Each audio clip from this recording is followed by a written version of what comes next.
Kwabra kwa okay. Yeah, bomodin say sabeka Kwabra kwa US. Hello. Na yene na jotwe nkomo. Ya hye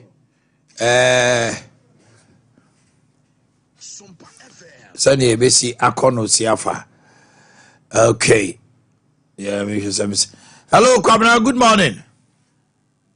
Good morning, Minya, na Pumbo Body. Ya wadum ye ho ye pa na wonso Nyamiadum, Omanhene, Moni Eduma Pa, Oye, Ma Santimai. Yeah, that's any area typical so.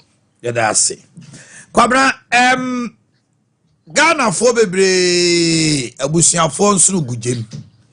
Ne nyina akoye se America mampani a ye de ne si adwa so nkyeye. Ne nhyehyeye bi a wahyehyɛ se so obi eye Ghana ni na ne nkrata asem animu na omfata se wotena America na nso wakotena illegally a ye mmɔ ne mra. It is about 6,000 Ghanaians. So far, 3,228. And ya sign say for Mumra, I see for the Niabre. What all my own say na Ghana for AC Crown Semi Musifa.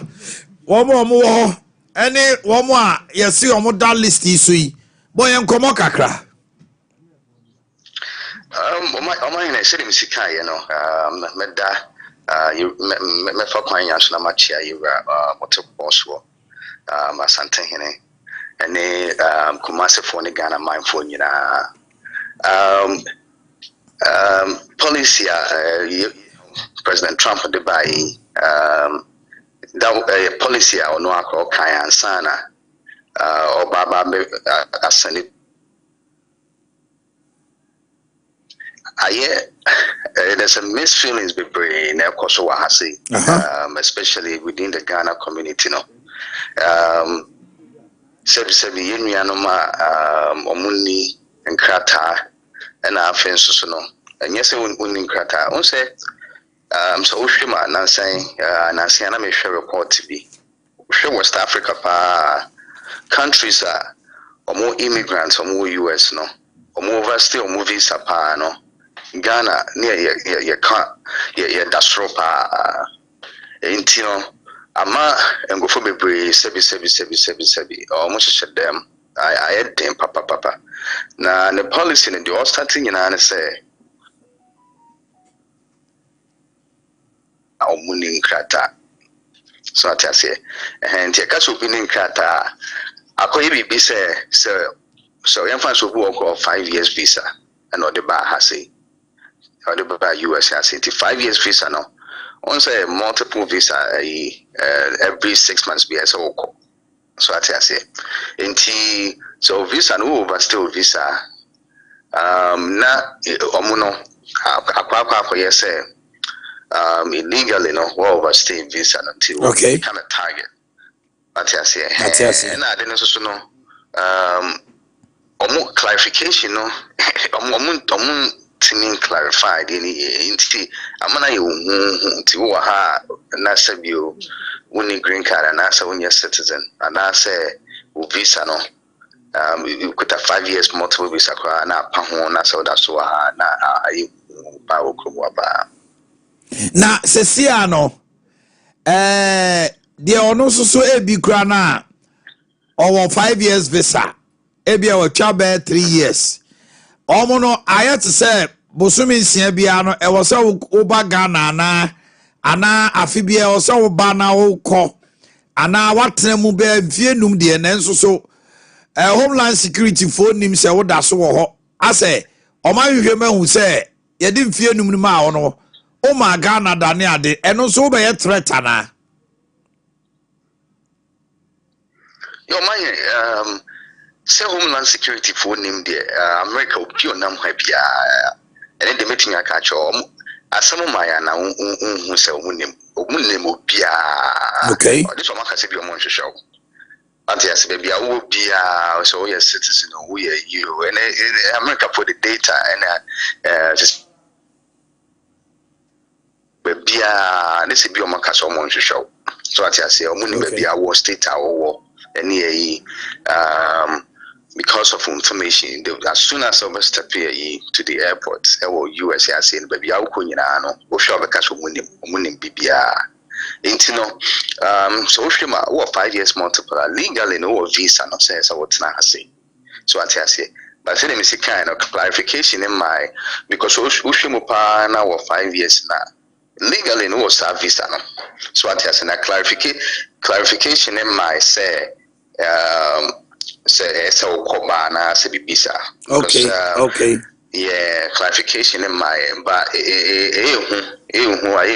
because we be but definitely to say the part of more targeted criminals, some more illegal, which is some more money visa, more money green card, US citizens, no, more criminal history, more target to movie number. Who said on strategize here, for film. So in Tiama Bahasi, ya uwe bushiana wa damphobia etisa nama now so far no the ben poti no mo say deportation ase enya ntie say other countries ni bi ko mo di bi ko no cresa yeah deportation me Trump me onyo bia na me supporting the kesepa because of immigration but pano you be Sebi, because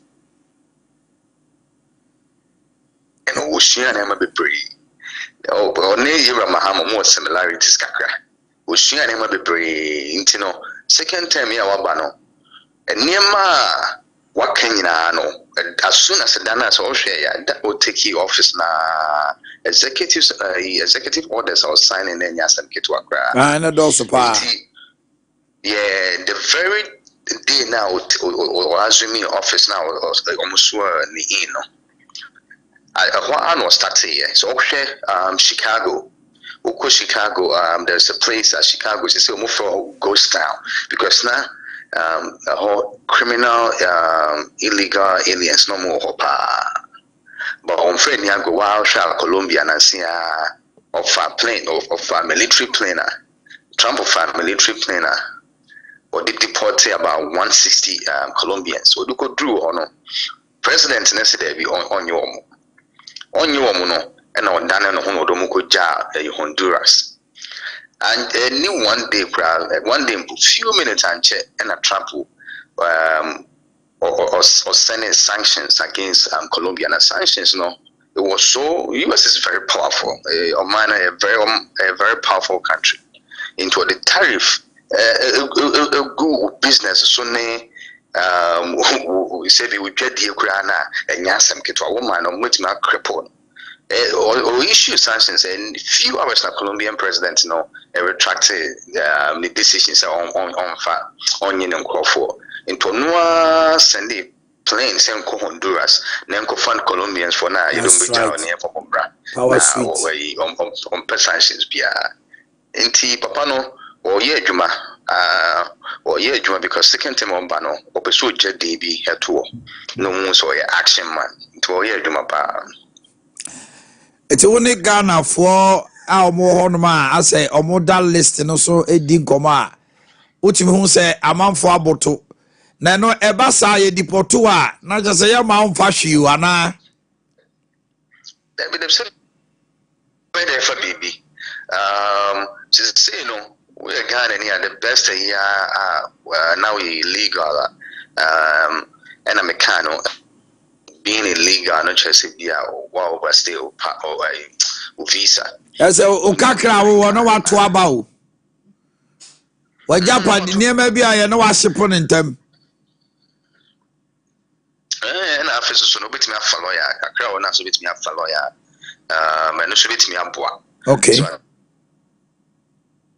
Okay. So I say, Matthias, you me follow your more church show. Choir so far and in the in case on the far crown. So I tell them, Matthias, that's how they are on Kratan will be a demo. Nyamia dawma ya se me ba ha Omanhene me wie tech. It's been about 14 years now. Oh, the who so wakwadio mi ko. Nyamia dawma ba Asidai ya nyame bremo dia. Omanhene ya bremo papa ne nyina ne se meme entina emra menya scholarship program ba because me susu nyina ne se SOP atimi tu kwan kakra. So at yes, yes, BS open na at least SM exposure no to me pie wa me bonina and sa kwanto de men kan se obi ametena approach ne mom so to be at me to kwan kakra na ma exposure no ma exposure na e ba oba back to ifia it me e bie wa dwenim bie wa dwenim sa Matias sanity. Okay. Kwabra me da wase ma me fam sia so wanya brani atwetwe nkomo. Kwabra man kwa ewo America mem na motese ne twetwe nkomo a o kan ye koso kire sia Ghana unia bi wa abrochi a na chese akoye te say wonsuno dadwam o se bi ono na didi ma obidie wonim se Donald Trump list yi wo ka ho so far about 6,000 Ghanaians list wo mo. Yes, 3,228 there. Yeah, science and for mumra. Now 3,288. That's a whole for big one. Now we have a crowd plan on the whole school fees in the show school. Mam in Robertonis and the men in area. A jay Cuba, not just a semo yabefie. And don't you know Donald Trump? I'm for you on big gay assembly. One was small worker. Or see Colombia 460 me criminals from Munkum Crum. Go to a Colombia president and refugee who or so many omo you can't bring them here or say okay Honduras for when you are chairman bear 10 days Ade Akye Abia sign executive for that this sanctions is more thing and don't talk about so also what chamber minya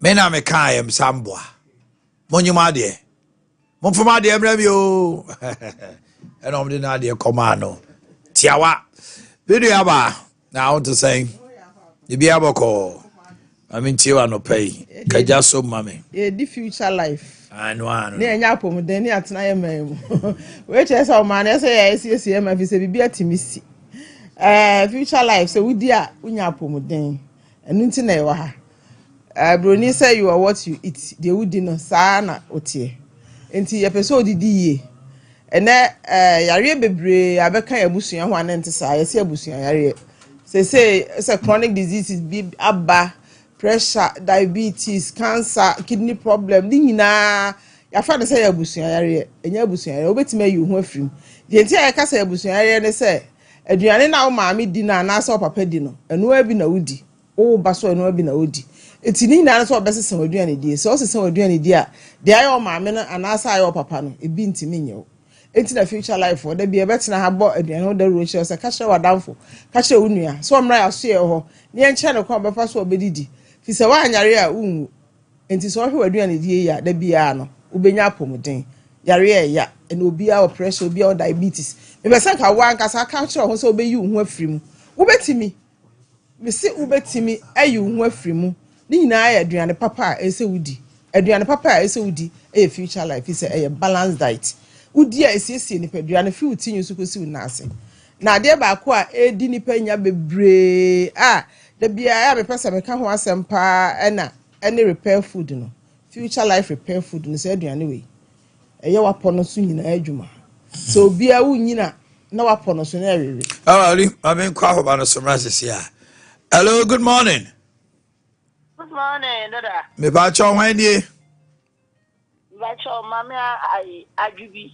yo ajubi yes na ho dodo na okopie future life na okoye no anopa also be so ka bibi kakra fa ho ma entie o Me pacho 2019 na gamenya show asa tubo me kwa wie nti me wo ho ma me ni da so me na me ntimi nante me kwa ba kope na me tie ni se me nko future life me nsuma obi a ka me nsuma me tie ni se nsuma obi a me amenko ti me kwa na papa bi na me ko ka kire de wo ho no na o ma me nuro ni bi enyane ni bi na me ba fie Chasi a midi na radio job. Nuntania Yeminina Chasi a co. Hey, do not know Missy Adina come upon and the infant she is Hano. Ampa Radi Adum. Emma, na minti Nancy no, and mitimi Nancy. Woman as a ibi mensa. Nina Chasi echo. At the end, who can say Nansan in the ya. Sadina Sakanona me jai. Jai in the no ne agrek no Jacofa Mufobia Bana. Between the same Sanko Hobio, mean co attending bear 8 months in it. Tina Sunny and Ouchin in the Nebra. And I'm saying, Mako. The choir. I said, mean to me, the name of one of my yapam to the act. Oh, Yamin Shawamo. Woman, you good to our past, or see me exercise. And you know, the mammy, and as a man was I didn't Man was I did. Me come for mamma. Mukoto binamunio. Do ana time on sewing. And Casaminisicao, no, who I better eat mo, a better daka. Utobiwati, I come up of papa. Jadia, make Casadia. Now, Medi, Messi, said the Yakupadum, and ye. Get down bad, yes. Let me teach you. Because I feel bushing. But that's Aba. Okay. I am trust Sophia. What was that? I repair food in America and say, no apostle. And soon a judge answered baby, no Catholics in the air. I walk on the swing now, no go to John Quao. It is a repair like I said, Nessica, so. I feel now shall see nature to name. Now soon TV or Uncle Como Casabi, now far twice or so sissy. The Balco to Jonana and Zinoma Pime. And you know, a bassa now also muzzles and so. You won't think it and get to be actually muzzles and not any necessity. If you say your supply be, I feel no way to see. I feel how best so what you know a chick as a be what she there be. Now, I only another chim no meaning, not as I shall say, 1 night and I had a copesica, a copedriane, one sa. It is said you went now, Massa in your answer. So we did repair food now. The air son of flew up on a swinging arm. Not a sign as a shenema. And now Matt's adding into. When a many people bring a stroke in a moon, a rabbi say, when your stroke 2019, a coy and what now any beam. A Adriana would dear boy Nipediana, where future life, a bow anchors out Dutch, and now, and my real found no moon. That's all banners as hard and I can say, what team was we will have a chinting in there, Muntinide and then, their choices I say, obey a rabbi me cry me who no. Just a not I am one, or buy and just a number cry me through. Let me so I have be by an to. It's what's now my area found no more future life for her. Oba ho de tutu uniane na de asa eka ho ne future life beautiful din na collagen we ne collagen food for the joints and we say collagen for the skin. Beauty comes from within. It is so when wa wani matwentwom ho na me se ho na me nsem fa ntu kwan obu ho a 30 class when 50 years na ni mai dada saa se de wi ahye na wabre no wudi se aduane we ma we de ne fefefe entina ho de ma abre wa mo no entina na nguntem oba bia de be ma bia no ese onya confidence ni nyina ne se ubedidi ye me se honam yensrem fa ntu kwan esa na ubetu ene ma na ese o mututwu o nsa wo no mo na wo nyina ene o mo kokoso obu wa ntwhwi na nim kura anya de obetimi pie bedi future life beauty food way na de na meka ho asem ne pressure ne diabetes na abeji akanta aso no ene me se aduane a o ma me di o papa di eno abi na wudi ntusu benya bi nti ese abusuan yare you free mu oba ma 0 no na 0 with us no enti se wo pressure na diabetes ani nyina be kwa na se so ma me obi na sha ase di a enya di a obenya bi se aduane di a de ye obi abeko brase on emo a oba ho etuetu onu so for lie ne a che onuane a ho di abebo a di emo a so for alignment interchange so wani kire pata ase no that's right brane ye ne uni nkomo ebisa nkwa ede enkwa ede papa aduane so ede ne ye kire aduane a obedi ene nuane boni bebra ba obi ho betime de 1 week onya bibia mfre aduane no odi da bia me ka say bibia wo de chefo ma fifi no na nkwa wom eno ne de future life enti wo hwa motabella ne say am de so ogum na yeye ni nyina wo dua efifi ene de future life bibia life final best ne to dua ye de lives ma ko 28 na yeye okay enti bibia chronic ana kwa nkra ya bia to so no onum a ebeko me ken numbers no ya to apete ebi wo sunwane ebi wo mampon ebi wo nkran ebi wo kononwo ya to apete o ma so ma dade abra so e ho na ye mo a omo prostate na obi amra e be boa no the number is 0246 0246 01 01 another 01 01 50 0246 01 01 another 01 01 50 50 Bako say 0242 87 80 90 0242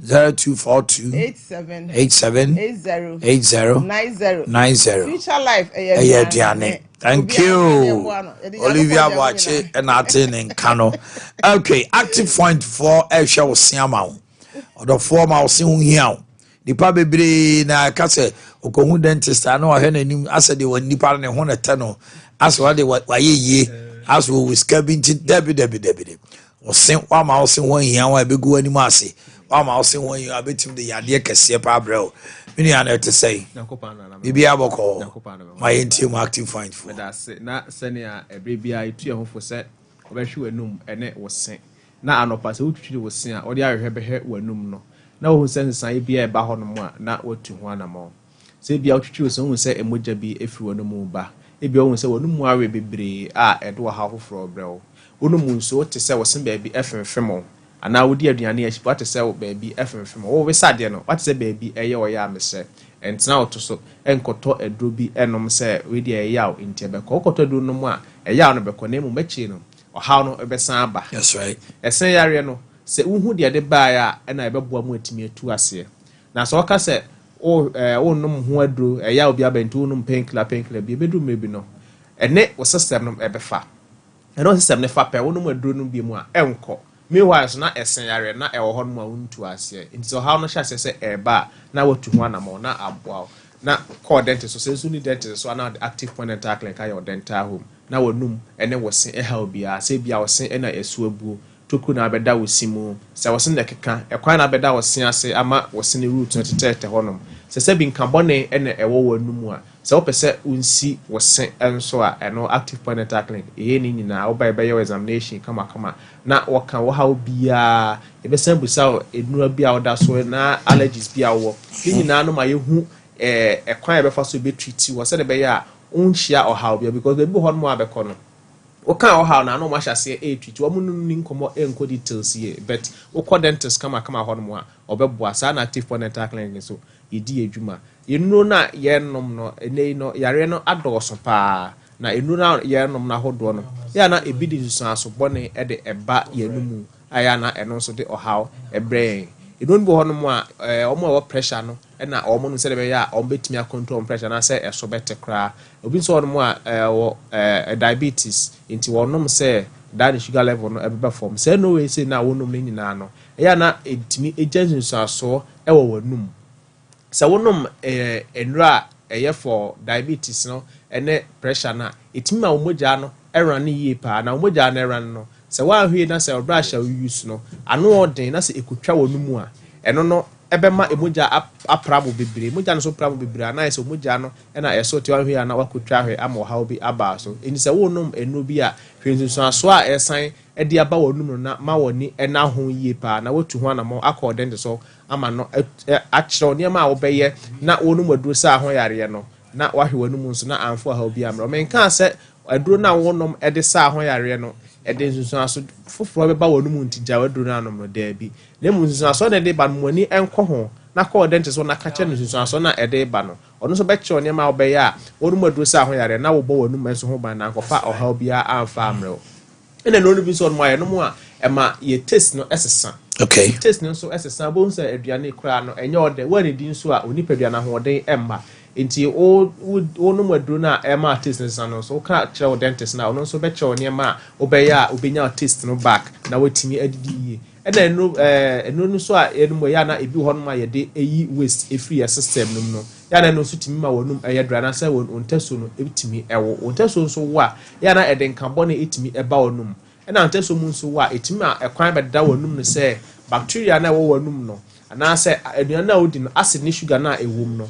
ebe attack was ne pe na eno de oseye eba asene so enti wonum aduro say ode eyi waste bia na say ode esa wo ho yare no na e ma wonum no so eye dry wonum no so ye dry a e kwan beda ho say ohaw e beba wonum no etimi de nkabɔ ne kra esan ba nti esa na akɔ dentist so mo be che ode obeye a wontaso no mu beye mremremre na etimi ahohoro wo sene so because nyakopon bɔ ntaso ne say ahohoro yesene so na neutralize acid any sugar content bia wo enuane a yebedi mu nse eba sa na beboa ama sa na mani nyina abefom na ankoha wo sene ekoha osene pe na yese wo ha hofro na ede brewa emmoa wo yekura na yenu no so ayenom no ya na yenumu a enam ne ntino etimi agije eja nkwara especially nkwara edo no ya na sugar no edo so mu eba sa na etimi ema kaka na se wo mesno etutu tekuru eba sa so na akwara no enkabɔ ne bɛhyɛ ase sɛ eba no se tokura tuwo ne simo because enua no odi ne bi ko hyehyem na amane so na yɛmra onim rounds na akwara ne sen ahye akwara ne sen so ɛhye a ɛmoa ne yie kuro okosku a wontimi nkasa na ɛyaw so ɛsan aba enti bibi saa no kɔɔdɛnte so no na wɔn kyerɛw enema a wobɛyɛ a wobɛbɔ akwara no enum ɛne ne sen ho ban bi sɛ akwara na ɛba no ɔmo ɛne ɛda akye na sɛ ɔhaw no hyɛ sɛ ɛba bonse bedi di mu akɔsaa na ɛdi nsanfo no ɛde aba ne life ni nyinaa so kwara no so ɔmo se no how bi ba mu a bonse ɔte ne ho efiri ne namfo ho ontimi okosku kura na ontimi ensua de na sɛ ontimi enkyerɛkyerɛ ne mamu yie na ɛno no aha na education ɛsan aha ne brain development because ɔ start here antisocial na entimi ɛma ne nkɔ nipam ɛnkɔyɛ ne ma ahodo bi a ɛno no ɛmmoa ne yie kura nti ɔha no hyɛ sɛ ɛba akwara na num pɛ anase no na ɔnom no ɛde nsuaso bi ɛsɛ ɛba na wakɔ dentist on makola wahwe akwara no na etimi aboa yi pa se wo senso na afofo so ana se aye misaline na se bi hye baabi a wo se ba akose mo se mienu na amiensa esi hɔ no mu a se bi de nka bɔ ne eba onum se bi wo pronounce word bi a entimi emayi a mesre kɔ dentist on na ɔmoa na oni saa ɔhaw no info no ma no braces na ɔbɛya ɛbɛkɔ kama na sɛ wɔsen bɛhyehyɛ yi active point attack yɛ fast braces a oba within 3-4 months no wɔsen nyina bɛhyehyɛ kama na ɔhaw no braces no itimi yɛ aseɛ nko a sɛ bi a mese na aseɛ no na problem wɔ ana agye sɛ me yɛ tu ni na oyɛ ne mienu ne nyinaa na ne boɔ no ne nam sɛ ne bono de eya na ebi ekwanimu eyi pa na de ye de ma ne down so ne say your payment plan honom a ye bechiche emu amawo nti wuntua ni it depending on condition no it depending on condition how arrangement no ebi ana bia wo de no enye too serious yes tebi an se no fanse obi wara ne se no eba nanim obi also a na ne de no akoye wo fase yes right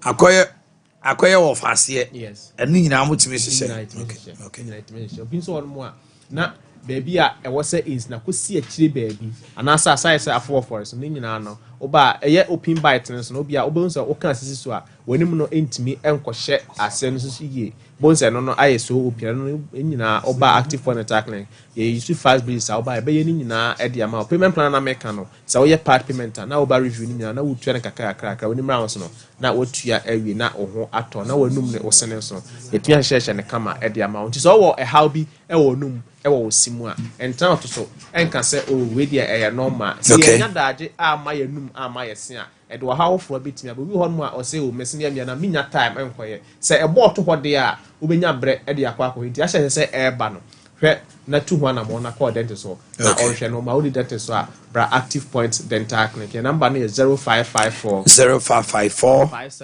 571 779 0554 571 779 Kumasi was fantastic in Yamiabe Ultimate Radio Accra Jolu Presby Junction Kaswa Crispo City a farm depot no Sunya o ya bro sana be koko bodona ba no se hwedwuna se na de chef filling station e na oboase dunkwa junction na konka road hono na e na tapa achempem a ebe western transport na se DVLA office no oba ya adwuma edwoda ekosi memene da no pa na wotwe ekosi anwumre no nsia ofre ya na ohaw bi a okom no waka che na yenso ya boa wi pa. Thank you very much. Sompa chef for say friend Samuel in Cancer Jachi and amote say or Casafa active point. So Sammy, enjoy your day. Thank you.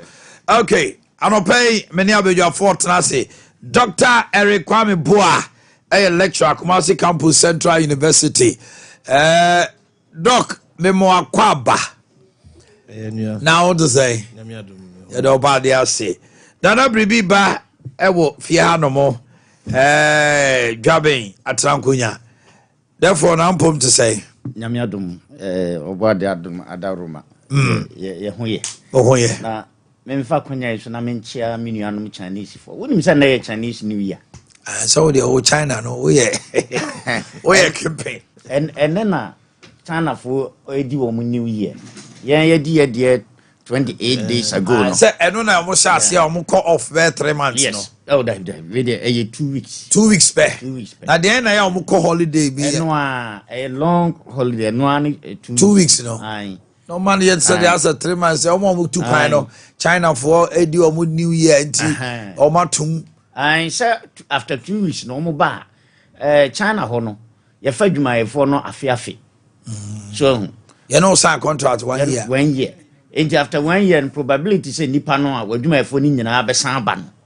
very slim oya dwuma we 1 year o ma bio yes obi ho kwa o ma biem because oba 1 year no a wo ye dwuma no onko ba bia adwuma mu ho ana otie oye ni bibia wadwuma mu ho nye say me ofa bia wu me kwa ye nye se me nua ye wedding me nana yare me ko hwe no mfa nsie bia ni otimusa wuntua ne ka kosi se afi ne beso asana otua ne ka to oje ni pay ana abehye no ho oje ni pay ana chesa abehye no but ote ona ade abeyan se obema na impress bia ode bi twitwa no kakra kosi se tam enu ntina China ho no so wo ye adwuma ma wonya sika no because at the end of the day adwuma ru ano wo diska ni nyina be san hye adwuma num enti obi adwuma no acha 6 months ubon se na adwuma no na eti afini du ane de adwuma o ye afina mawo ba ye mema impress bi kakra allowance bi ka de friend o untia na ka untia kania ka untia nsuka and on tabiane on tabiane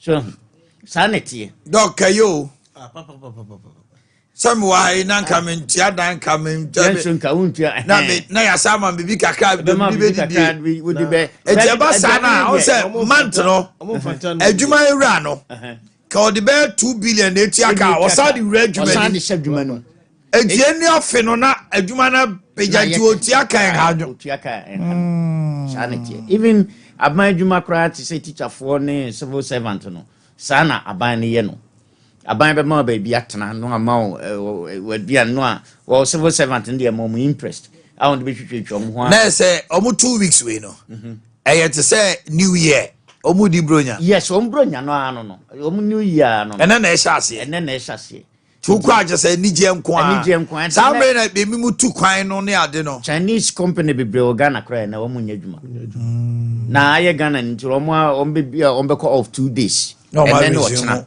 no more assign a reason and it's a major day major day and now what China was on knockout any identify with pom ti mama fa kwanya so na wo ya do ni men chongo renta wo menjana do ni men sinien kwaile that's right sinien kwaile se jinten kashi so yi wo do ni men sinien kwaile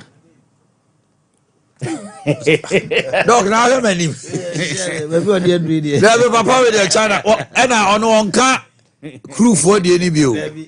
Ono akosuku o hatra wacha the chimi enka ale no kire say. Sinien kware sinien new year happy new year. Sinien kwale. Yes. Happy new year. And your dog sinien kwale. I wish all of them happy new year.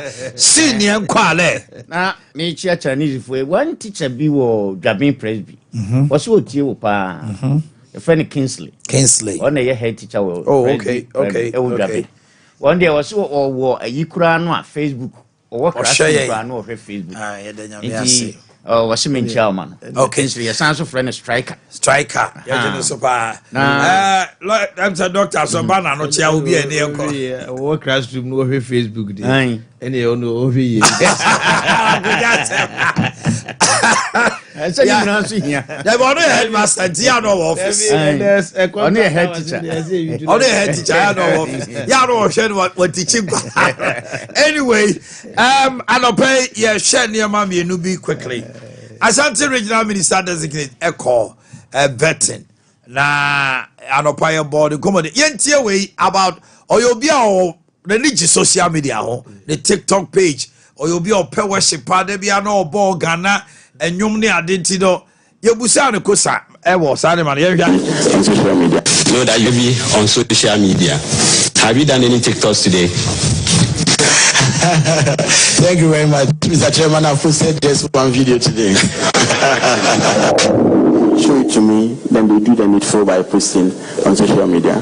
So, Minister, can you assure this committee that you will not over-rely on social media in a way that would impede your performance as a minister? Thank you very much, Mr. Chairman. I think that from the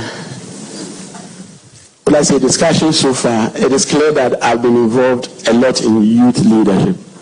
And in time past, when I was young, my father would send me to the community center where they get to play Ludo Tami, among others. In recent time, those centers do not exist. There's a new society known as the social media, where we get the opportunity to share ideas and also to interact. So right from my student days, I was very present on Facebook, Twitter, among others. Having been elected as Regional Secretary for Ashanti, I noticed that, and now upon profiling the region, I noticed that most of the youth were rather on TikTok. So I may be posting on Twitter, but I would not be getting my target audience. The reason for which I needed to be very much present in that space in order that I would be competitive enough to champion the ideas of my political party and also His Excellency the President. Given the influence and the following I have on social media, Mr. Chairman, I want to assure the committee that I'm rather going to use the platform to promote good governance, to leverage on that in order that they all buy into the developmental agenda of the region and the country at large, so that we'll be able to drive the youth along and also get them to own the developmental policies of the government and the country. So I want to assure the House that I'm not going to really rely on social media. However, the platforms will be available so that the youth who would want to reach me can still send a message, and there will be a team there who will look at the messages and draw my attention in order that I will be able to assist them where need be. With this said, I want to thank you, Mr. Chairman. Doctor, Otie Abranche, Bako Swa, Yebusano, Efa, Eye Asanteman Puntio, Yentie near Okaye. Let's have the first video on Nkomodie Ewa Santemai Eho. Na Yenti. Of making sure we put the right framework to it will be well situated that when giving the nod, I pay particular attention to the agri sector, pay particular attention to concerning the markets that we need to expand among others. And lastly, the region has its unemployment rate sadly above the national average. The national average is 14.7. The region has its unemployment rate around to ensure that the youth get access to decent jobs in order that we can bring down the unemployment challenges we have in the region. So, Mr. Chairman, bridging the infrastructural gap, making sure we make the agricultural sector very lucrative, supporting businesses, and also helping to curb the unemployment situation that is on the rise within the region. Thank you very much, Mr. Chairman. Hallmark of the region. I think that it predominantly MPP, and as such it reflects in the parliamentary seats. In order to navigate this challenge, I would ensure that when I would constantly engage with my members of parliament within the region, in order that we can all have a clear blueprint and a framework for the development of Ashanti region. It is only when they are left or kept in the dark that is the only time that they will come out and agitate, because they would not understand the direction within which we are moving the region. So I want to assure Mr. Chairman and the House that when giving the nod, I'm going to work closely with all members of parliament within the region and also ensure that the MMDAs, the chief executives there, partner well with their MPs so that they can bring development into the region. At least we have 4 years, if all things be equal. Let's use the first 3 years to develop the region. We can do all we want in the election year, but I'm sure that if we're able to commit all hands on deck within the first 3 years, we should be able to turn things around for the better for the region. Thank you very much, Mr. Chairman. Okay. Doctor, maybe he will stand out as the youngest Yes. Regional Minister for Asante Region. What's here, Kakra? What's here? Now I'm on full through because it's very influential on TikTok. And yeah, say, oh boy, Frank, I'm going in TikTok. Now, we're on the page now, they post 2 way. They all come far home, any Asante Mantam Titro, or come markets, or come projects, or say he will see to his head. He pledges to continue the ongoing project started by Ekufado in the region. Mamintie wono, if we are about to share the no new mining activities in forest reserve under my watch. Kofi Amabua. You will say obebani illegal mining and obebani mining cry for the next 2 years. Number year, and they all say challenge, and yeah, me buy Amabani. I was so on the stakeholders didn't come up and sound or two one more. Lands Minister. You do have a bomb my team, Mummy. Mammy, now check. Omanhene that's it. The American Kakran say, in fact, regional minister digs in it. And you say, oh, yeah, young man, this is the first time I'm saying, you say, because Mahama, why are they say, wait me, baboon say, Omashe Omanso. Now, it's a bumpire, the empire with eternity said, Yankopo man, contenting your hoarding. Nyansa nimdia obetimi di enso aye meyetima ka say yes said the adwumama mebu a onso obetimi aye na afam de na say social media ensemo a emfa say ye kan e no kure say enne na mafo abai de social media that's a social space anete ehwa na di adwuma so open ho nsem bi ehwa na emfa say obenyi na free then so there is time for everything said the one wa kan said the baby yamma no so akodure no said the work no enya de a also akotena social media ho saa na de sese enema bi a adwuma bi wo ho na se o ya na wo hwe na social media so na o can say social media won free so but ma amanfo bi so akoho na omo de omo nsem be fa ho no omo yina sutri no ahwe na what my nhihye pa na aboa ma santeman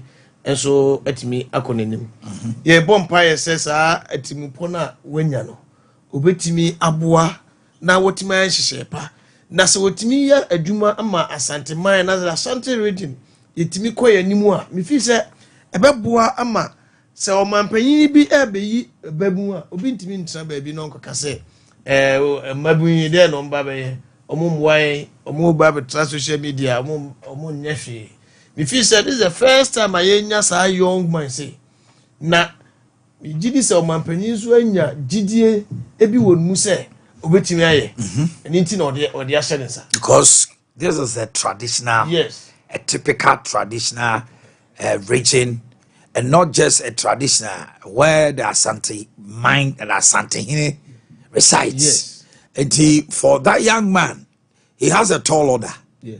Because one say ya ukasa bako, uniye bako could be interpreted to me ABC. Yes. Now I say bibia, ye won't be Kumasi Mayor. Just one statement or a comment. Any people's machination. The Kumasi Traditional Council even did a press conference or and you know, or a tall order, but official ni kasa wakano, especially with developmental projects nanado jaye me the enone ade a my Ghana MY enkwani okay if you say aban bi she dwumade bi ase na say obi ba o say me nso me be ye me de na say me nso me ne ho a yaka me nti de ono sha ase na wanti manye no wagya no na aka ho ite was a dwumadi bibiri wasantemem ha aka ho ebi emfie dwumi ni emfie enwotwe ne na me fi say no so emmoa ma omane ntumpo nti saa dwumpo na wanya se obetoa adwuma na nado ehya ase no wantime anwie na se MPP hya ase no wantime anwie eya dwempa na me fi say o hya ase no timi yes adwuma na ebeboa ono amu na aboa NDC nso ankasa NDC yes se ya hye bibia se na ya ntimi anwie na se waba na adwuma na ya mani pa na wo man ni moro na mpasua no so Any political party. And Ashanti region about to also sisa. Yes, clearly. We a party. Wow, so he stronghold. Ashanti region about to sisa. You know, me who say ya adwumunu nipa no adwumunu ebie. Ye pese obi be ye bibi na aboa yen yasetremu. Esen say ye do party. Ye be ka say party.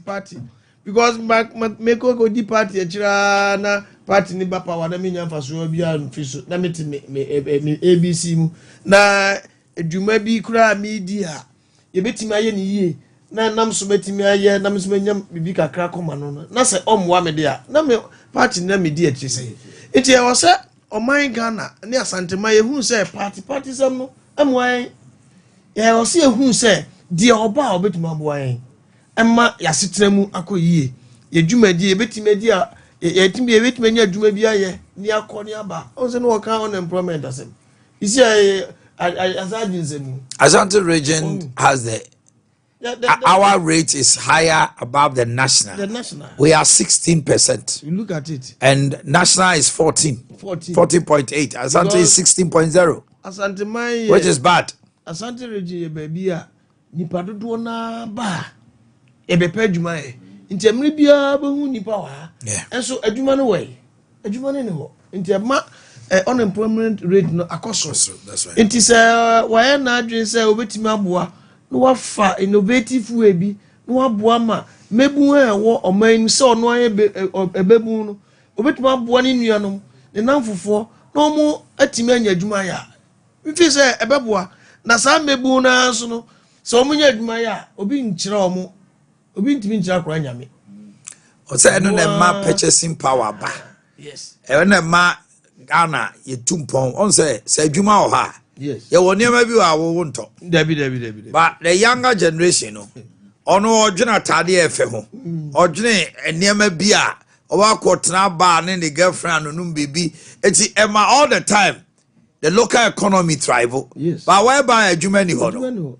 Afena de ene omo mo ton ye man ka ye ntom ne ma. Yes, ene mabone so na di panum. Ada se okobokro no otiwa oni adwuma ye onya enronumi na oyenonum na sibia no akoda ha eni ti se obi ba no se ese enya political talk say wa converting now pese oyemi ehun say yes obetimi aye na de wo kan o de osie be ye oyode a bi fi se asanteman nananom ne mebu ne nipa o manyuna ye de empa ebo ya ho odin ebeta na chi na adepa opese oye no ebeboa no na de American say tu minua ketuwa no fu no say emebu no eduba bi a say de kan ye kasa ye hwe ni yie because oman ya isi ya edu abetia no ye mpanyimfo ewomu nti say ubehia wo mo so unu ombe kasa ebinum be hye wabufuo ye be test wo pulse say de wakoma asitie eno no ewo se otimi enya abotre na empose ye hye na bufuo kura ohunu se at that point in time no oye panyini na no disem no asem bia be pie na no abeba no it carries weight. He should be on top of his game because now he's going to deal with commanders, yes, military, prisons, immigration, customs. Just say a doma on your penny commanders in Yankwadao, regional police commander, CID region, any others. Doc, young man sits and these people have to come and brief him because he is the red sec boss. That is it. And a young boy, and he should not be listening to the younger generation too much. No. Because when you be Betrasi, Manasseh, Obakaya, Emra Hezekiah, Ekoyeno, and Pennyphone to for Wuntie. Omo kasa cheri wi a no akofa maburu no se penifo no ba almost say na modwene wo se o so mo fa sem free o masa ye nchele ewi ase Israel ko no mo fa enti me fi say ye bebo na baso o toloda he need to be proactive. That's right. Na obeye eniema na aboa na kase mfie nan ne se do kan no o se yemfa mfie miensa enya dwuma na afi no yemfa nya politics it makes a lot of sense it is odi mfie miensa no ye dwuma na santefo hu se wa ye dwuma politics no bi no beye amanfo ne beye politics na ma no na se de oye babun se otimi ye niema yie oye ne hihye yie a enya regional minister nko an obi di obekọ na nim obetime di 2 years kwani abefa no fia obetime ye eniema kese ebekọ na nim ma enya say even political party ebi o man nim kura no obi betime epeja no ya hwe mining asem kofi bia mobo a o say on the ompene ma forest reserve yenkotu de tosu me no so no on tra on hwe say illegal mining o say emaso my intio and also political talk Libiana. Yentie quickly on a short mining in forest is as for that it is non-negotiable end quote. Will mining in forest is all mining in forest is be banned, and if so, when? Thank you. Thank you, Honorable Chairman. Honorable Chairman, it is correct. We have said that there will be no new mining activities in forest reserve, and the intention is to make sure that LI 2462 will be amended to make sure that this provision that allows mining in forest reserve is not in place. We will make sure that happens. If you give me the chance as the minister, that will be the first order of business, to make sure that there will be no new mining activities in forest reserve. We must stop the Honorable Chair, sorry, I'm very sorry I have to interrupt. Honorable nominee, sorry. Honorable member, President, no, sorry, Honorable Chairman. member, with all due respect, it is not the answer that you want. Allow the nominee to answer the question, and if you have a follow-up, he missed the question. No, sorry, he missed the question. Sorry, he missed the question. So I'm just repeating the question. So the commitment, Honorable nominee, I think you didn't get the question. The commitment was to ban all forms of mining in forest reserve.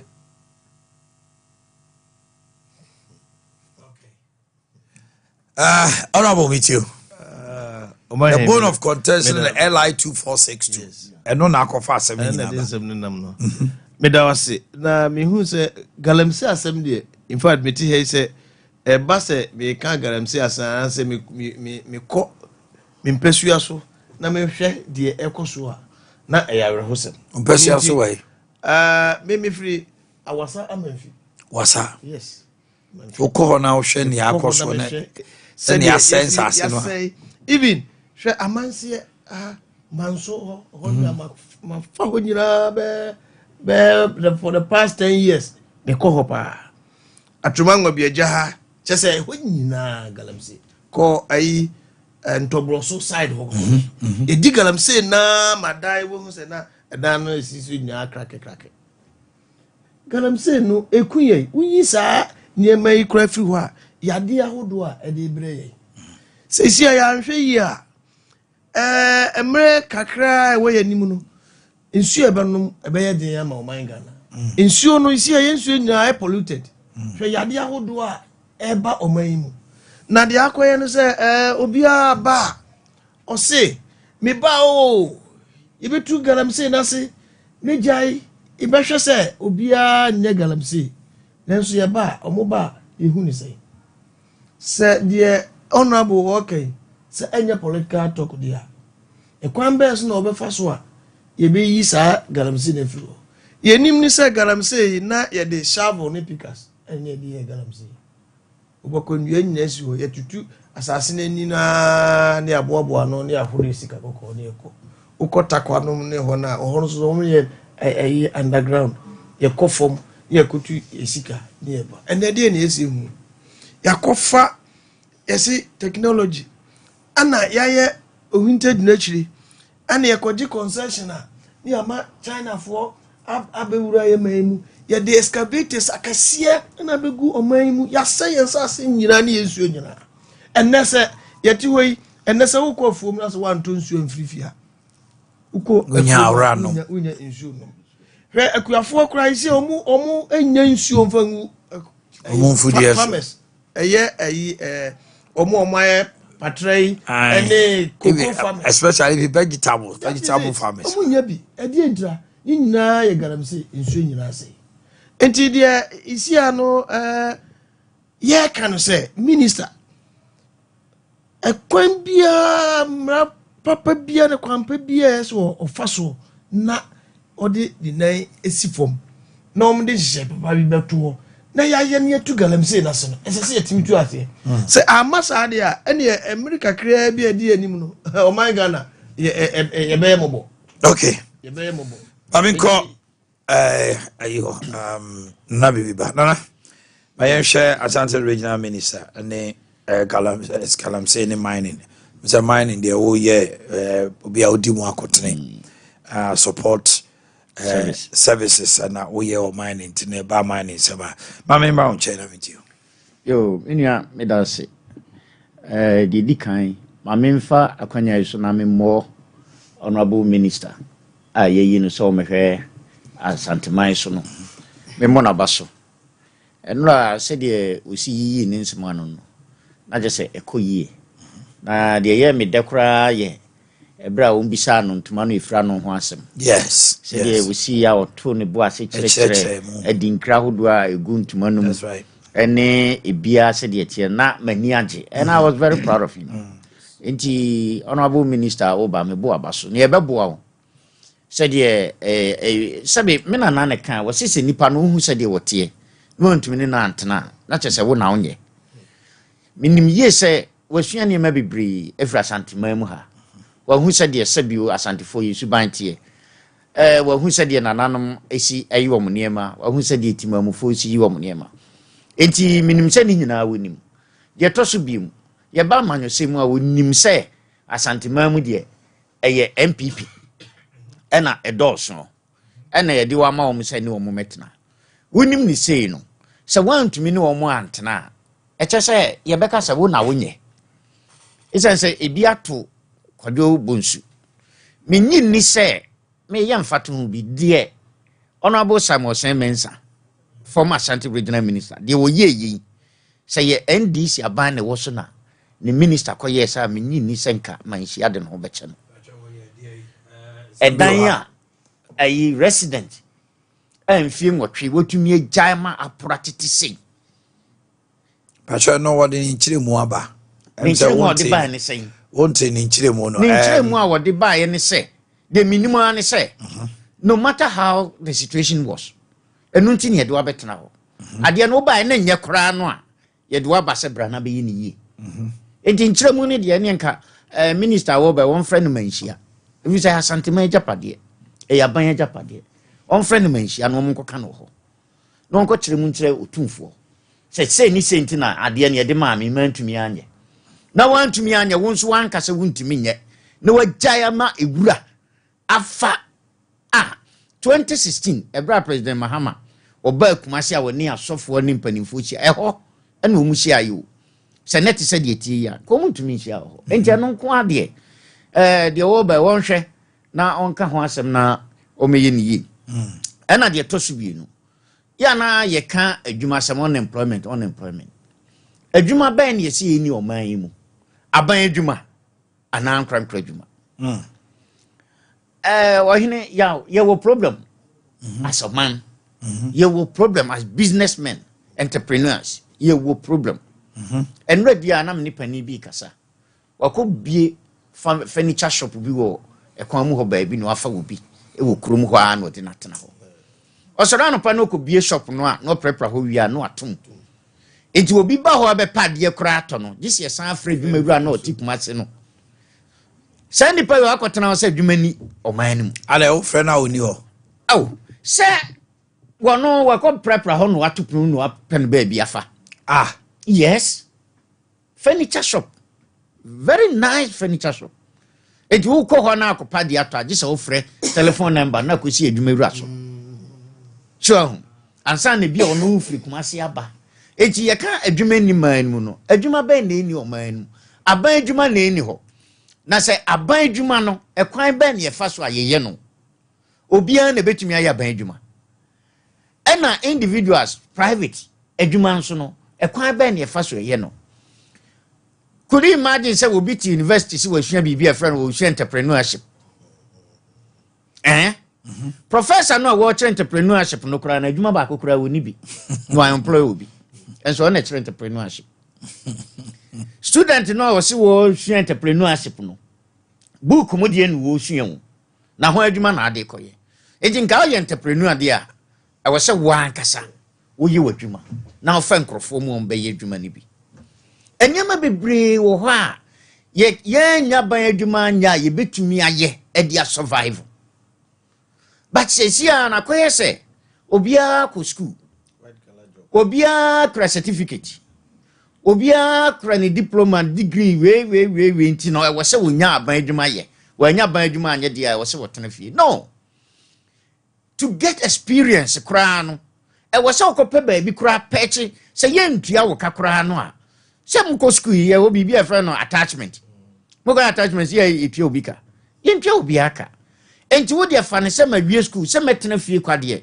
me de me ho kra be bata obi a o ye adwuma na masua bibi kakra afri no ho at least obi kra sori an po obi hu se ma fam bag e kwadwuma ye nya ne sa so enema bebre bibi ti se ya wonim se envelopes nketenkete kra de adrogumu yi ashoto wo pe bi kra wonya bi enso nipa ne sese wo yi o na ho anon de wa ku school aba o me say adwuma kane no ananka wie form fa o ma me so de wo koto adwuma mu enti mfie miensa ba wie no aye fitani no aye carpenter no aye mason no aye tiler enne artisans master artisans omu nin enya nkwala na omu akire wo adwuma enti wo fa obi kura so o me ye adwuma ma wo a oni akwala bia wodi nachi enti plumber na eba wo nko a carpenter na eba ono nko a se de omo aye ne se carpenter ni onya adwuma inse se nko ne na apprentices aye ne nkwala edi nachi na bekwa akoye adwuma no de aye ne se okofa master wi na ya frame master wi enti masters be se ni num na omo aka omo ho abum enti omo ba ebi twetwa nua no na ebi tesoro na omo bota no so adentira esanse ni nkwala wo ho at the end of the day wasan be catch them say adwuma ni omanu na adwuma no sebe every hin na emra enya de adwuma no betumi afri ba bia na aba enti say honorable minister woka adwuma semi ade e betumi amboa ne say ene na kire say master artisans wo be encourage wo mu na enkola no atifia wie SS no a wo se wa wie SHS nti no wo ye krache wo ye wura onhwe adwuma meko university meko nursing meko teacher enakora bi e teacher training owie ya wo pe nursing training wantwa o afa no obetena fie bi mfie mienu mfie miensa se obesa atwere bi e de akoye nursing training na teacher training bre anko betime sabre no na so kosua sebi ade pam kora no a nanka wapon no enti ya me se obi ka se adwuma ni man mu adwuma ni ho a me bi se adwuma ben na eni ho abai adwuma na ya na unya na wo paye unya na me na kwa kupinsa ne kan wo se ade a waye ni mfie du a unya ho emuaye bia no jai na ye bibi foforo adwuma ben na wo paye a unya enya enti untumi nya e no nto ho na unya bibi foforo ebi kra na no ene nam so a nyame be pagya wa ko duru ba bia wo se uduru no but enani pa aba no yempe ne sa okay enti adwuma sam ne de me encourage no one master artisans and now magazine enkwala ni ho one o munhia na TVET no a aban otwa mu MPP honorable oseye adutwu ode baaye no sa TVET no eye esukuu a ye kire nkwala no ensa no dwuma enti nka ban we yi waba no omomodian so beto aso na nkwala ni wie school a ompe master artisan practical works enya engineer sabio wo engineer degree nanso ne ka akoba kra se ya wontumi entuo no nya no bi ompe masters practical work niemfo mkogu se magazine omkogu se tiling no omoyo se carpentry no omoyo se upholstery se furniture worker ni nyina no na nke achiche nkwara na master artisans no na aban no afa ho kane bi te se de fresh HS wo ye no no a si anya ne saade a wo hene ye bekọ ye nim aba ye chi man mu da em obi nya bi nye enti no we no aye full program we say peda you be sebre na yat na you timi ekire yanko mani ya we ada kura enti na we say ye ko dwendwen anase ye ko ka bibia ye illegal enfamra kwan so ye ko ka ho asem ye tena sese ye ka ho asem ade na enye say Trump wase wo your babema ye prison for no ya chim wo your babema enfam nko ba bi foforo some mu nyina mo ye pe say wase America ye ni obabema ni ye say America men and women asa wo dia fa no court won fa ho wase wa betno man illegally ko krum wa ye bone ade na enya na nye so na ya na ye hwe etomre bia so we de na fa ha ne sia eye mi de se minister wo kasa no o kan bibi minister ye yinu Amakufibua o kan bibi se irrespective of your political affiliation that is a problem no irrespective of your political affiliation ya dia asasem na wo kan ye no senka yetumi aboa na minim se president Mahama be boa no amena society Vice President Mahama bayi ade bi o wa ya enipa dwene maaso hwe yaw amanfo kasa ho eye illegal ye say sa ora no a President Mahama e de baye no eno na abetonsu nyunu bi agu abufu a na hyenkrofo akomam adwena na enipa bi afa sa ora no a wo ye no enema chese nka niema enipa bi hunu wo Ghana ha no enka enye papa na odisa ora ne baye no ama wo bia de asem a hye no bo no ekodan ora no enka wona mo an ye de sika asi so se fa ka wotimu ne bra enka wona mo an ya twetwe asi so se fa we se bra so but sa de no ye no ntin minim se obetumi aboa ama Kofibua ama adwuma opese wo ye no watumi de nurse form na wa ye adentina me kasa evi se wa kasi su bia se ade a enye no nenye yenka se we ye NDC ni ene yenka se we ye MPP ni se de MPP for bae wo be ye hwe omo maso a itumu sa wakwa we ye NDC ni adwuma ne ma anya bi ni apam wo firi ho ne de MPP ni abehye ho se sa no mso mbe ye no dia ene na che senke ya nto aba no kra na nke ye we de o se researching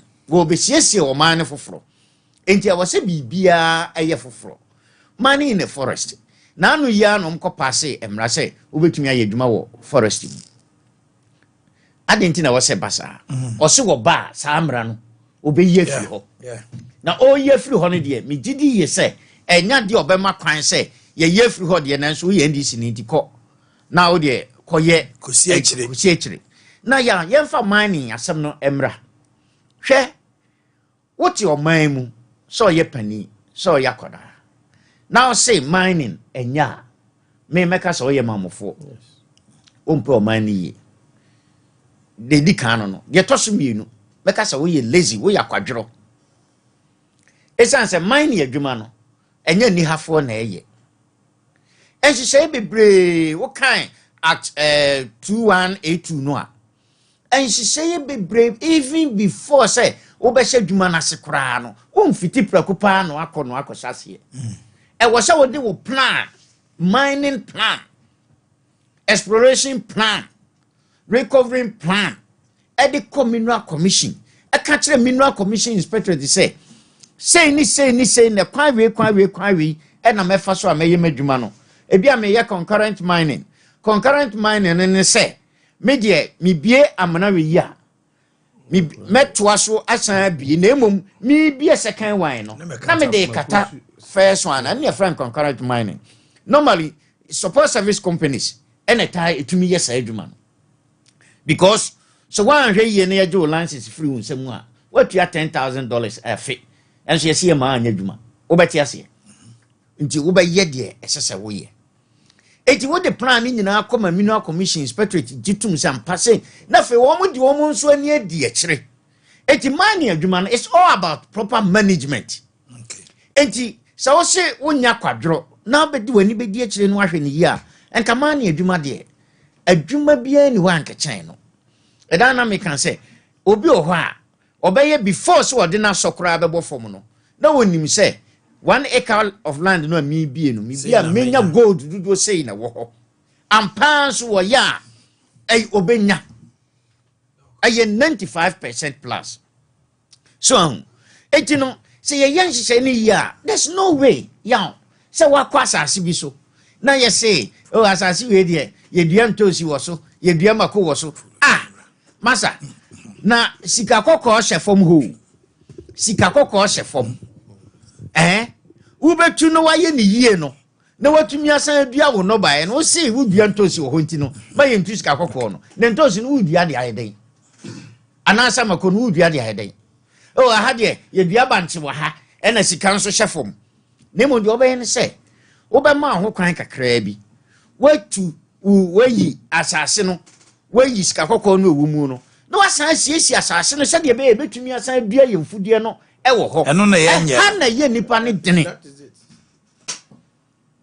aha ene ye problem eno nti se honorable minister obetumi aye ne ye a gise wo ma support service companies no ye show mo sapo mu nso ye it's a reclamation no ye more na omu ye adwuma ne ye esanse se odi asase koma NDC ni bia ayetwa ha ma ko ye adwuma oko han obi afidie dia kosi asase no so akotutu asase no ahono agu nsuom na waja hwa kofi se wo no kra wonim se wo tuo no so obenya bi so onya bi ba support service company bi eni obeye sa enti so mo de sa niam awe nyina tumi gu na kwan mu a megidi ye se mining ebeye nika wo Ghana ni bia benya ho mfaso hwe yenka irrigation system aban be na ba was one district one dam na akufu ado aban dams say no ye nanso senka mining site pit no ayi bie no na wo makwan say okay munsiesie enso no a what to pit be say 5 a ba ko de wo kata sase no so aya forestation no ye beja ba ko ama ede no kra ye dam ne de pump ne ade ye de irrigation system ne pump nso afi sa pit no ede agunfudie no anase afforestation no a waye no so na make us a management si antumi amanage ni ya ha mu studio ha mu wi se mo antumi antotom ne maye manager wo ha antumi anye na adwuma yi a ye beba 19 tan ne ade ne ma basa nkwan ne wa ha but wodon sa ko ho na ye ne ye nso a ebre bia no ubenya no sede etie na so na yen de enipa no sika no ne yepe enti wo be hwe inspector kora wo no ko hwade no won de ni sika no waje ni sika ko ne baabi de ono nso ko bo akira ko hwese ye ni ya ono nso EPA dia ono Minerals Commission aje na municipal aje ye ba ohen no so aje ye ba obeka se wato na de na wuntu aye yaw maminka mahama pension de betumi aka no kre a kire nkrofo a national security infra umisa ho asem wote se yache man na bi di na kugina ba bia na kyese wantua sika ama prosifo wantua sika ama EPA wantua sika ama wo mu a ewo se wo mu kohwe ma ne ye na dwuma yi na kyese wantua sika ama wo we say ba yakodan kate se de wato na de wantua prosi ni ba chi obi di na court no na kyese driver no wanye dai wantua that is biblical truth. Otia obeka say next time enye bi. Well, enti unam kwa so bo se ka ye ekoi pa obisa ho se enti nya prosifo ni gina hai. Ya makwa maka ye twa mu koi. Otia se enti sana mani adwuma na ti o. Ya mani adwuma na sai eno no enti ye mfa obi e enko court because nipa no watua. Okay. Eno nti no osusu se de opese oye bia no obetumi aye. But you bet any a yahu de yakochi nipa Chinese for 5 wa ha eti Chinese for bebre be gugrum ho ye mani 5 penny to me chi wo mo aka no e do obetumi atua de ye jano eti the corruption there is huge. The corruption there is so huge wo ye ho hwea enye yie ya so wo ye adwuma ena nka wo beti de mekan ase if you say enyema bebre wo ho a ema enwuma kora enkoso he diare fo de obi be kokkoto a na chese nipa no wantua Alaji na wa he se meboa me say Alaji wo kan no crazy say ya mahama ban wo mo bia me fro what you say obeti se jinarefo kikri montum yakoto shop ni ade na omo bai wo se wontua wo se watua afi de wabre yes ti omo se jombe bia amunye me jombe bia amunye na sebe abrante bia sebio wo mo brada wa kosuku enti no obaye no opese o ka kire wo se wo no sebio nyame ato nsem a wa fa ni pa wonnim nyansa. That is what is going on. And I wish Senka President Muhammad didn't know form. Now all these institutions here, tormentors also percent employment about Mahmudia. All these institutions are tormenting Crawford business people. Obakono Bishop no FDA for come fast license we no.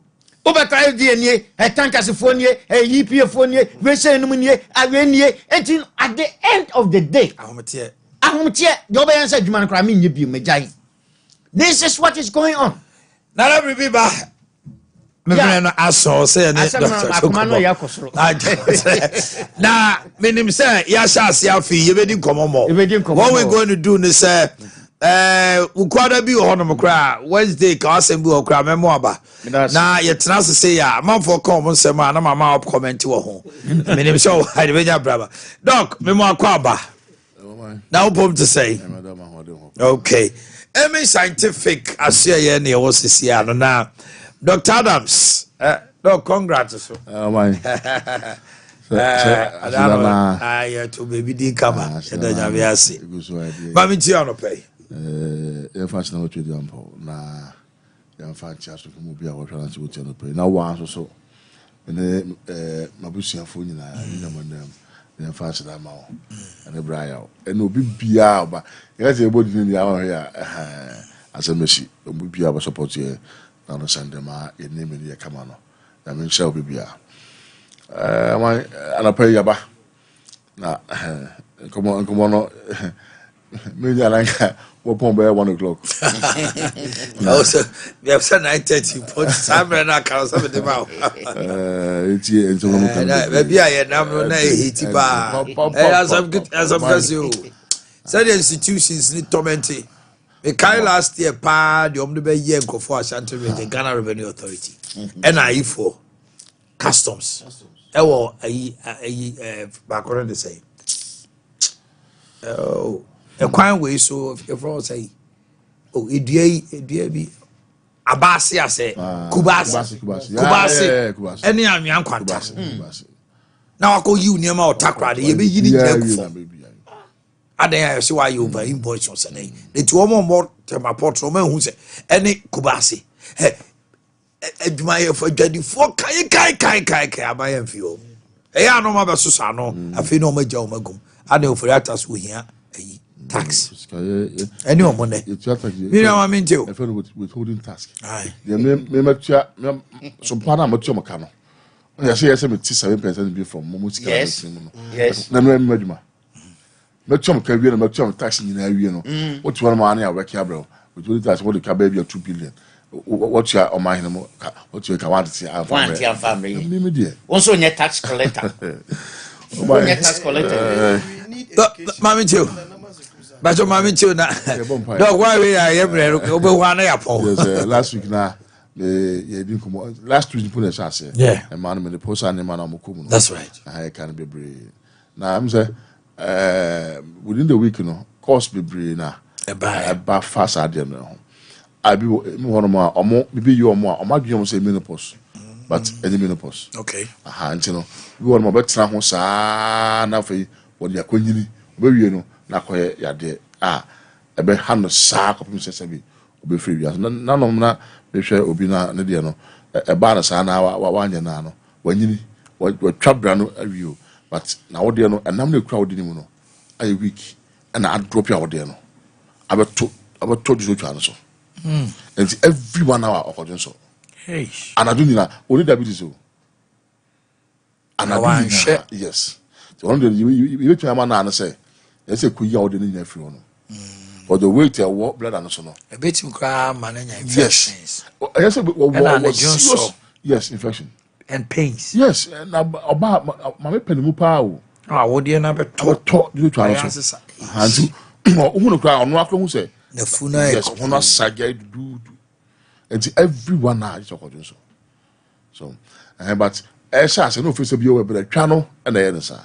Them say and when be one ma ebesi naturally open besi but ebesi no the eba on tiase na kan tempa na otuma na ha na ke hu say normal way na eba na say ya de bi and anyway na be ko inside afri say normal way say no do ya dey say eminoria your ba omuninsa so but naturally we can say maybe one man naturally omumonsa oba onyanso nsabu oba wanyinsen oba o ma kwala no fo na oba o twabra sa ma we no osumeso a wa mu nsa assembliancy but there o ma kwala no fo no o sa ovulity o ono do tukosia bosome bia even no so nsabu bi ama but tukosia bosome bia so ono na se wan hwe yi a sa tam na mo betuma afọ you know we are 6 months now but we are 4 months about my you know you knew that they now bosome ni the banner I would actually 1 year.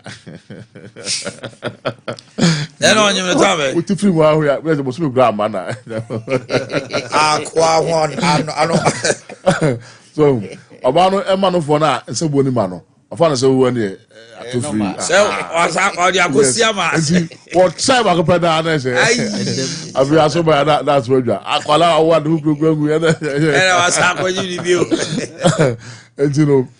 Timothy sa ekwan so even though say ensabo ni ma but we are rough about being says but we only person dey koso bia ni ho and the one you send and so yin send bia ntino but condition ba obas onni sa nyema we nyina mu na so ensabo no emma eno na ye eminoria no okay nti oba bia last week say akwara bia nemre die wonya 15 years omu ni nsa no wonya eminoria no bi okay and they see me akwala wonya 15 years na omu ni nsa no wonya eminoria no bi ne ma me no to na mon tempa na ko na enkwehwe are kronti a ama nsa bo ntumi mai no na mpɛ ho asɛm kama nso wono ma na wa hyɛ nsa bo na ase na efie bi achi no asan ateko na isi ye ka so oba nya eminoria oba obo nsa da no nsa bo no esiji busumi miensa ekona wonya sa ko no chine ka ho asɛm no bi to oba bia wabu nsa na unyinsa ye untwa abra o ma akwala no fo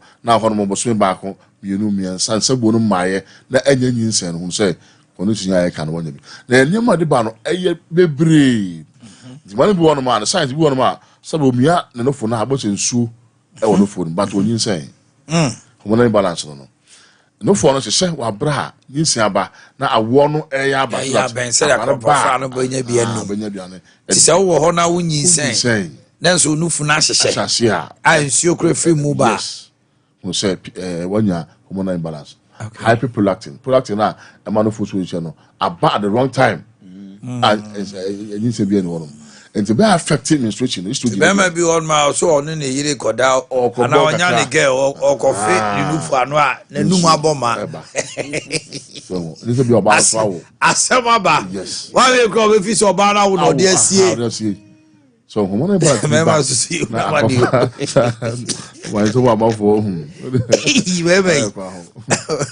oh god go pray for doctor aswa say me man jono for no I don't know for so dey ntwada you know e ma no etimi asa na sa kwan so na once I when I arrive do no na a suppress that is not from coming the famous man sabo no asizi we so one man there no say na last year make stress ono a na ma bi wo fi a osuru bi shi na dwen so ha dwen bi wo bufu bi wo bi wo a wo dwen ho bebre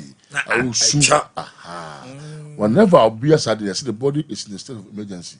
Neighbor, now you say be a fancy or bar, worry, and I saw bar on any penambi or and I fear or how be yes, and I dream could be tit on the other. A bit from and a brand. Yes, the moment I was stressed, depression, your bum pet, yeah, you can't see no, and no baby, follicles between whom you say, a set ovation.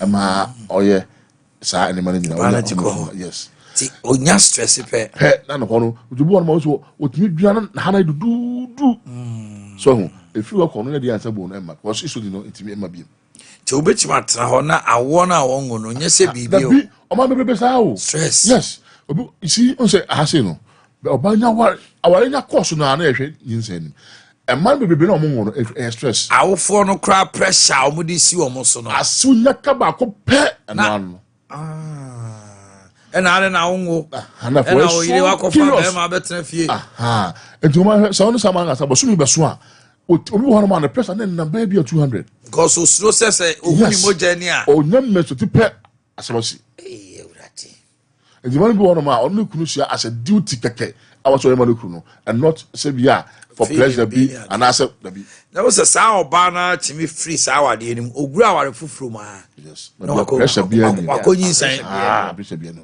okay and you know once I'll be at peace, you know, body no very restore the normal order no who must be the right way what I feel na menstruation na shall back kama ovulation na shall back kama see ya na yin say be to but the moment all stress be no but na distort hormones no na feel say bone to be makra say bone na ma enim time to go sia no time about say okay it wait me say how na be da man so my the make can be to and hear me pa ma we should be beso na hana panisha na panika kabi the same mama koye yes your friend no family planning no implant so no we so no ma IUD intrauterine device ya dia sha wode no ma bi awona anosa nyamya ba wode say was no close it was a contract na close na infection bi aba nya kwa kwa wode because oba na infection wode me dangerous papier ne ade hu pa pelvic inflammatory disease so no close honum na we the idea say na ebie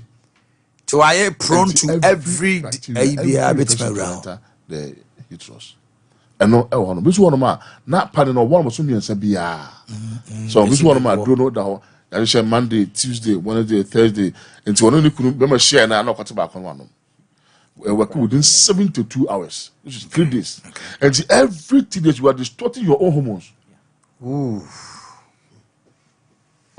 but no a man no can win so and a war choice when I saw be our mad or something no yes space man what I don't know choose that option no it can be I say you was permission the honum remember send a column side me say on best of winter or column side yes some person me will go 7 columns I don't know so that all my friends will die now them be an idea come man and nana your point no course e benjina honam akoye bi efie bi no limit mu sa akoye we efie bi mu sa ento on trap da no ba fe sa ayi hot flashes na o trap da onya no hyehyɛ da onya no sa sia onya ne sisia enya bretwa da this na bro sa de no akoye no what is so hormones na ntimi ma yie no na fa sa na bro so man how be a won sabu ho no say e man ko ade a na say enya bretwa and for you was say tinti atwan menya 35 years ani me for twabra what is that we between mu a ya de bebre ne ye odi agro anyum anadu bia so obonsu ni be 3000 tarot me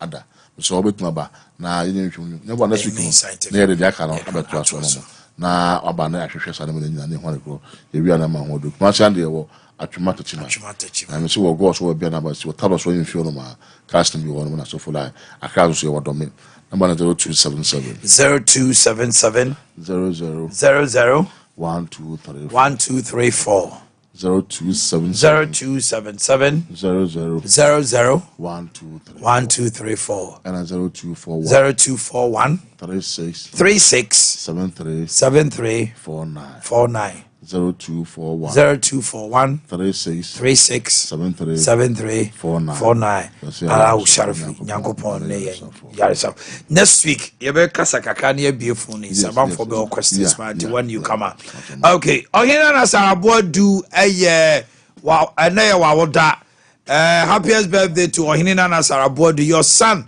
DJ PK of Sompa so Martin Kwa Abigail DJ PK of Sompa Emma Otrinkwa. Okay. So for Mama Helena of Medoma Kumasi Enoch. Nadia Professor Kwakubuati Usu and South Ottawa, Canada. Question upon of Angel Mautinkwa.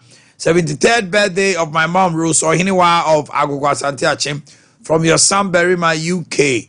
And no Herbert Mensah Akins of Obuasi Today is your birthday. Nana Yaskapana Diaba. Mr. Belfi of Nyini Allied Filling Station Manager. Kakape and Berimo Drew Nadiwe Eba. Yamautin Kwakwasi Prepare of Menshia Palace. Hey! Who prepare? I brought you, yo. Hey! Who is Aro or your top for Brita? I was in prepare. I was here about Tim Kawai. Already now. Yabo Amani Sompa TV former Tim. Arabarik Opoku Fofie. Former Assemblyman Fufu Achimangwa Beja North District. Classmates of 1992. Madam Hetty of UK. Also so Enewa Water. This is from Ernest Ampo. Abusia for Bedi Mubesi Ameda Nana Bibi Bass say Brandy Ba. Sanso and Dr. Eric Boa. Central University Campus Kumasi. Abusia for Medimusi near the Agudi